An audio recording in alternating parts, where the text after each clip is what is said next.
Hi, you're watching Dare to Dream, and I am your host, Denise Smith. If you have the deep determination to succeed, you will not fail. Continue to dare to dream with me today. We are talking about real estate, and we are talking about real estate stories that have taken place. I have been a real estate agent since 1990. I started in financing in 1979 when I was 14 years old.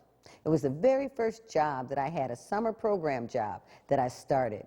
It was really exciting because real estate is not something that I really wanted to do, but real estate was something that I was interested in. I want to talk about real estate stories today. The first real estate story that I'd like to share with you today is it was a buyer purchasing real estate. And what happened to that buyer was things that I would like to discuss because I don't want it to happen to you. They were a first-time buyer, and it was the very first transaction I had ever sold. It was in San Francisco, and they had actually purchased real estate for $500,000. That was in 1990. $500,000 for the very first property that they purchased, that was a lot of money back then. It's a lot of money now. But it was so exciting because what they did is they purchased a house that they had to fix up. They were so excited initially because it needed so much work that they said, I'm going to fix it up and I'm going to make it beautiful. Well, we had received, and anytime you purchase real estate, you should always obtain a termite inspection and a contractor's inspection. Well, they did obtain those inspections, but what happened to them was something that happened later. They were so excited to buy that property. Every time I would tell them that it needed too much work, they would always say, no, this is the property for me. They got so excited about the property that they kept saying, I want this property, and no matter what you tell me, it doesn't matter. I'm going to still buy it. So every time I would say to them, I think we need to find another property that didn't need as much work. And they would say, no, I love this property. So the first buyer that I worked with, you know, they loved it. You fall in love like a relationship. You fall in love with that person, and then you find out that that person might not be everything that you thought it was going to be. Well, guess what? That's what happened with that house. No matter what I told them not to buy, no matter what I said to them, they fell in love. And you know, sometimes love is blind. And when love is blind, you fall in love with the wrong thing. And that's what they did. They fell in love with the house, and after they fell in love with the house, there was nothing I could tell them about that house, even after we received all our inspections. Okay, move forward from there. They purchased the property. When they purchased the property, after 6 months of them living there, it needed a new sewer, it needed a new roof, it needed a new electrical system. By the time they finished in that house, the whole house had to be redone. Initially, it was really exciting, but after they realized that it needed so much work, there were 2 young men that were purchasing the property, and they were brothers. They were so excited. They called me up after 6 months, and they told me, you were right. We shouldn't have bought the property. But by that time, the love was lost. Here we are. They purchased the property. It needed too much work, and what it ended up being is a money pit. Well, needless to say, it's cheaper to keep her. So it was cheaper to keep the house. They had to keep the house for a long period of time because initially they were going to fix the house up, they were going to sell it and make all this money. They had all these grandeur ideas of things they were going to do to that house. Ultimately, it became a money pit to the point where it was so much work that they put so much money into the house. They decided that they were going to just have to keep the home because it started out project after project after project after project. It was a full-time job to keep up that property. They still own the property to this day. That was in 1990.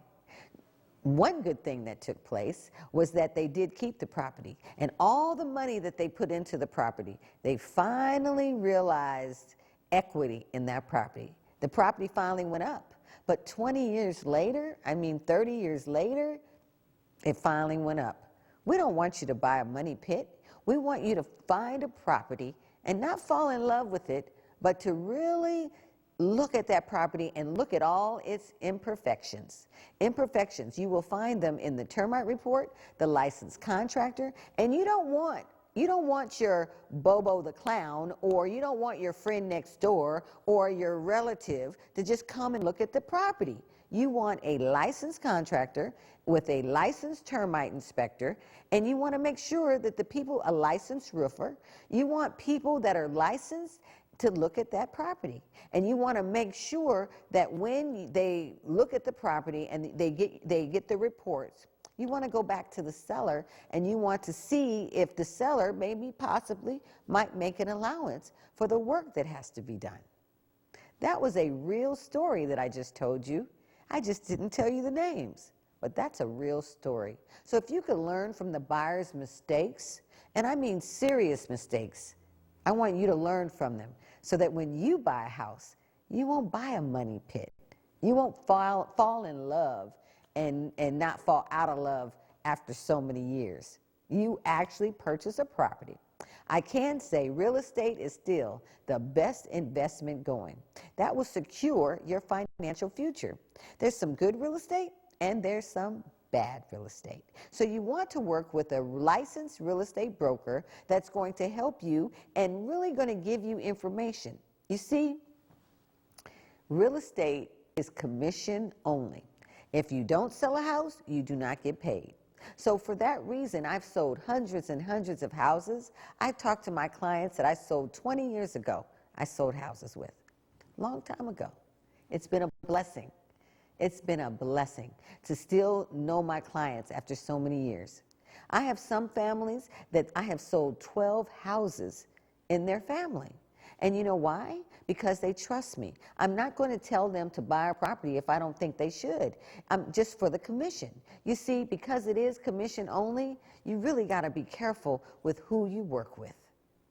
Always make sure that you pick a licensed real estate agent or licensed real estate broker. The question comes up all the time. What's the difference between a real estate agent and a real estate broker? I'll tell you.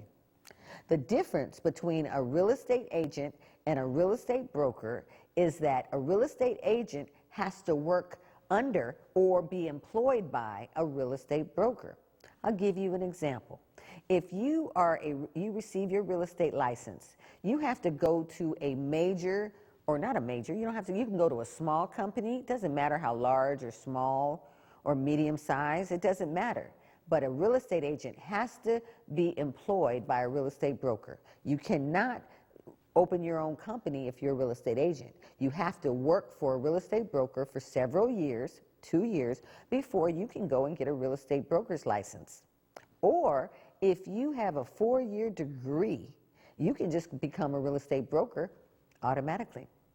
If you're interested in learning on how to become a real estate agent, I will be happy to help you. You can give me a call anytime. But I'm talking about real estate stories today. So the first real estate story, I'd like you to learn from that. Learn that just because you fall in love, make sure you look at imperfections. Make sure of that, because that'll help you from losing a lot of money later on. Be real careful in the real estate agent that you choose, real estate broker. Real estate broker can open up their own real estate company. I am a real estate broker and I own Royal Realtors and Loan Services. We call it Royal Realtors because when 2008 hit, and the economy just went down. I don't know if anybody is familiar when the recession hit in 2008. But when it did, a lot of people went into foreclosure. A lot of people lost their homes. So in '08, I decided that I'm going to do loans, I'm going to do sales, but really sales was the #1 interest that I really concentrated on. I started in financing in 1979, so I learned about financing and I know loans really well. Matter of fact, you can give me a call and I could tell you over the phone what you're pre-qualified to buy. I'm really excited about that because not all real estate agents know how to do that. Some real estate agents will send you to a bank or send you to a loan broker or send you to someone else, and then they'll tell you, come back and tell me what you're qualified to buy. I'll be able to tell you immediately just by knowing you have to put your documents together. It's very important that you put your documents together. What documents do you need to put together?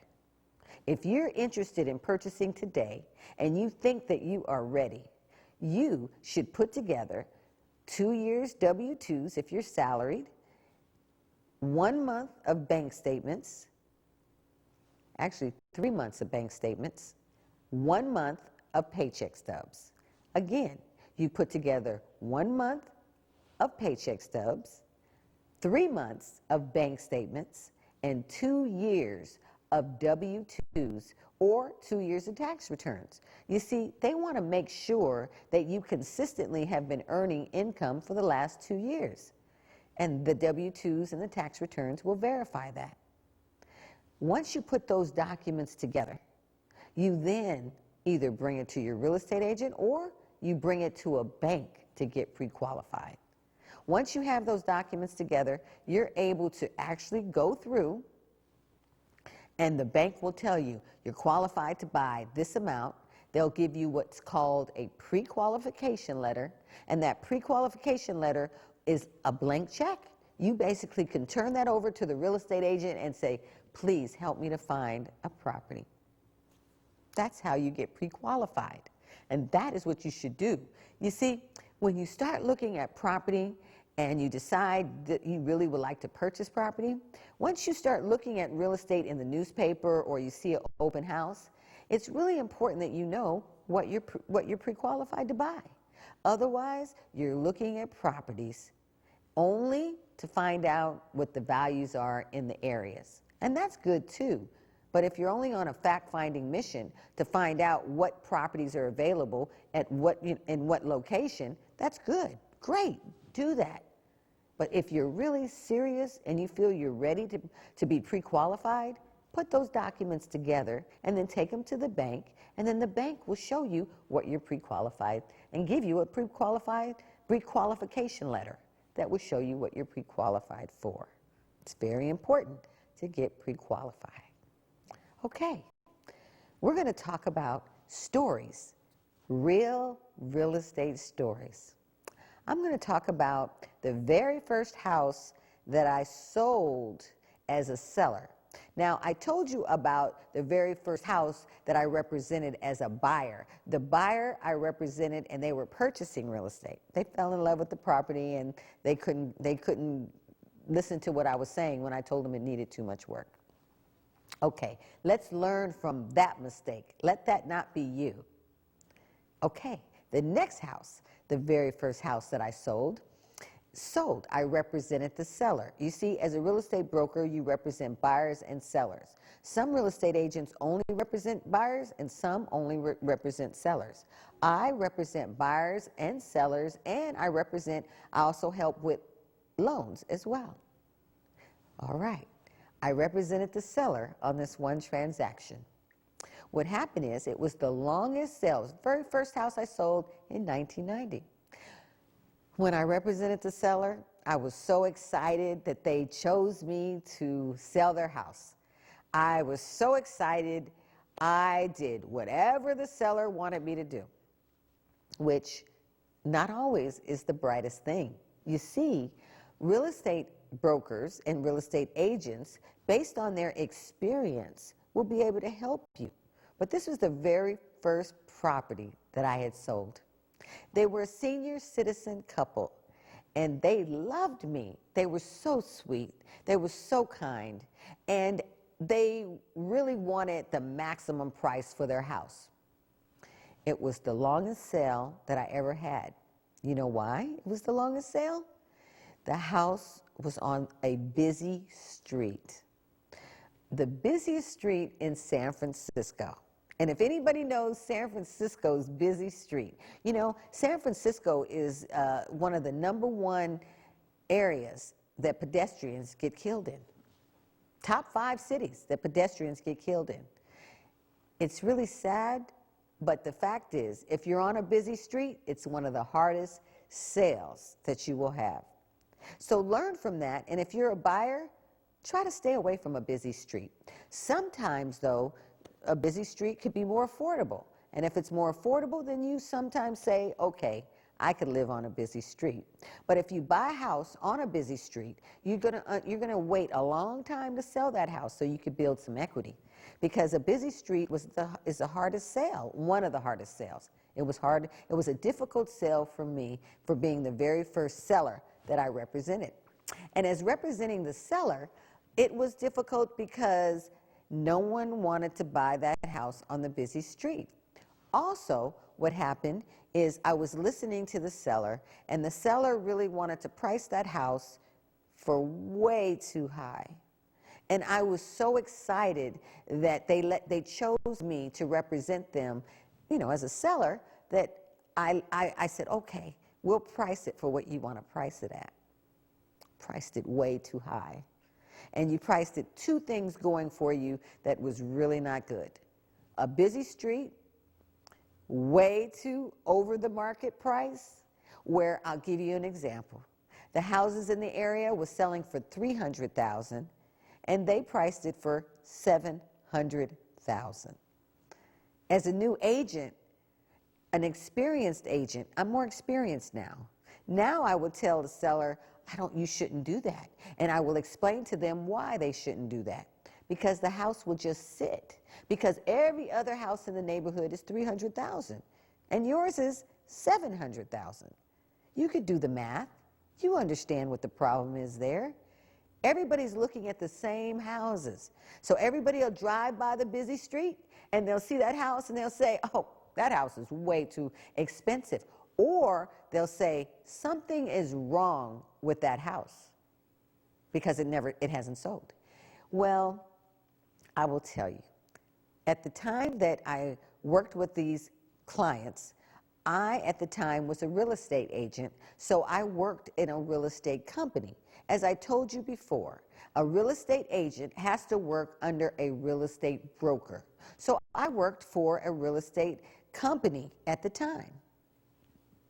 I won't say the name of the company, but it was a large company. And that company, in working with that company, they gave me lessons, they gave me teaching, they trained me, but they trained me how to not get sued. But they really didn't train me on how to price properties and all of that. So I had to learn. I'm very experienced now. But there was a lot of pitfalls that I had to fall through.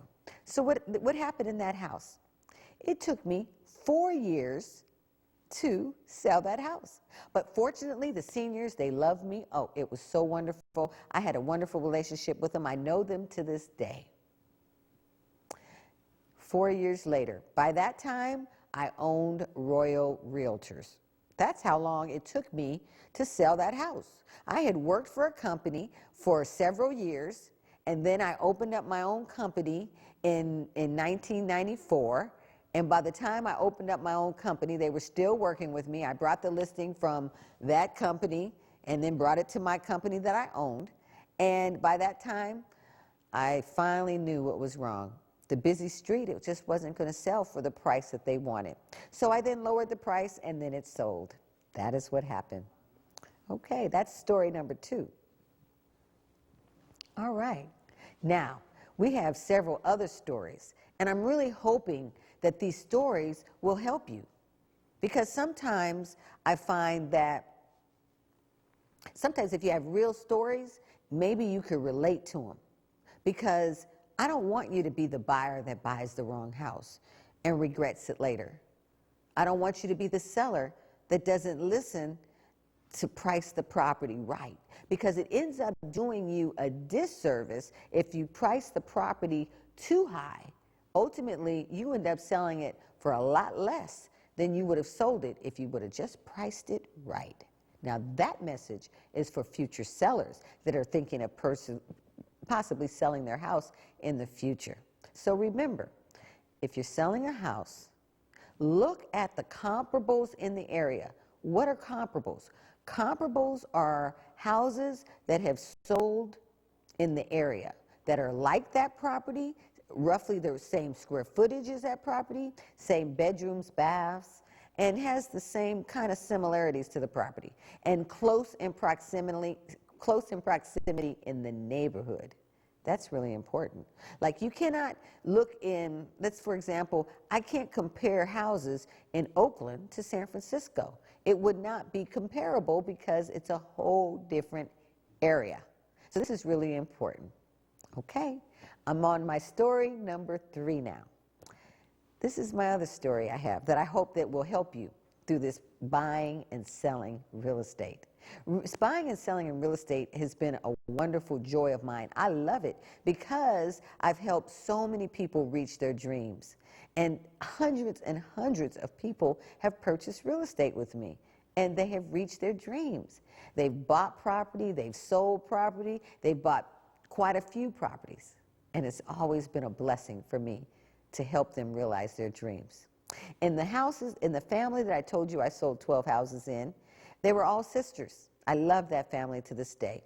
They had all girls in the family, and I sold every single one of them but one a house. And I was so excited because they're one of my favorite clients. Beautiful family. Beautiful, beautiful family. Now, story number 3. I had a house that I was selling. And you know, this time I represented the seller. And in this situation, I had sold them the property 18 years ago. 18 years ago. I'm going to talk about that. And when I sold them the property, they were the happiest family, a beautiful family.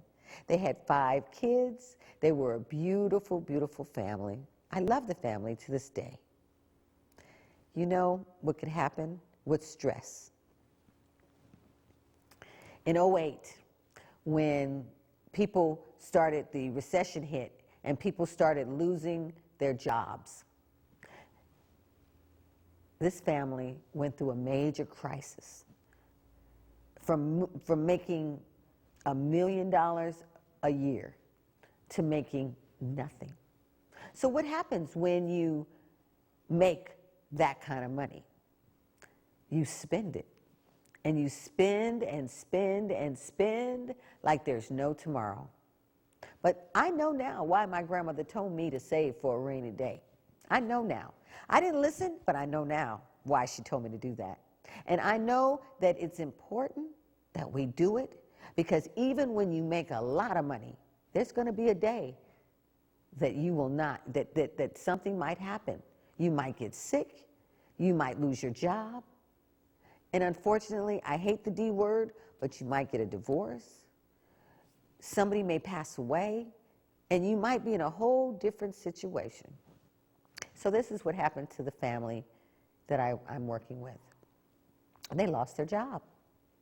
And when they lost their job, finances will tear your family up. And when your finances tears your family up, what happens? You don't pay your bills, you fight, the kids see you fight, and then when you end up fighting, you end up losing your house. You lose your family, you lose your house, you lose your loved ones.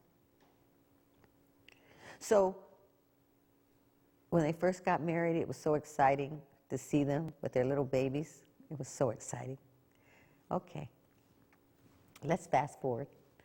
Now we're 18 years. Now the kids fight. The kids kick the dog fights the cat. Everybody's fighting. We don't like that. And so ultimately what happens is you lose your house. Excuse me. You lose your house. And when you lose your house, it breaks up the whole family. So the most I can tell you is don't buy a house that you cannot afford in the event somebody passes away or if somebody loses their job. Don't do it. Excuse me. So, remember, buy in your means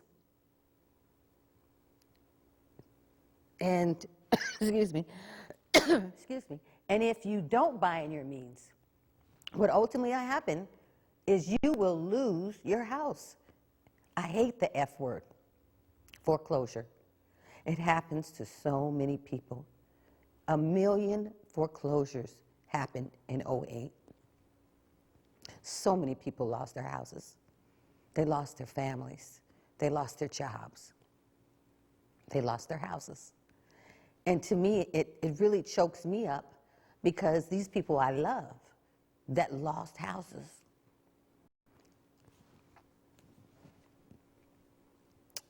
It's unfortunate. It really is.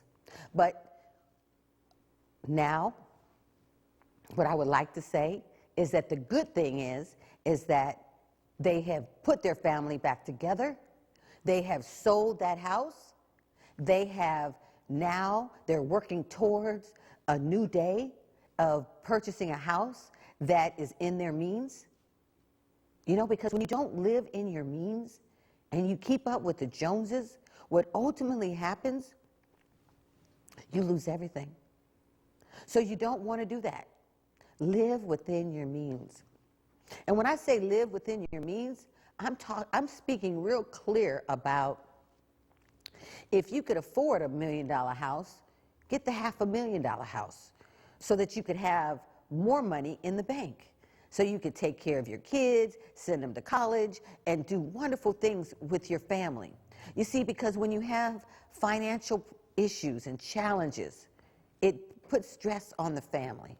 So when I tell you to buy within your means, buy within your means. I told you 3 stories today, 3 really important stories that I really hope that helped you today. And I hope that when you purchase real estate, that you'll make sure that you purchase the right property, that you make sure that you don't buy outside of your means. Make sure that you find the real estate agent or real estate broker that's going to help you with your needs. You can call me anytime. My email's on there. You can ask me any questions at all, and I will answer your questions on the air. So just let me know if you have any questions at all. I will close with this. If you have the deep determination to succeed, you will not fail. So continue to dare to dream with me in real estate. God bless.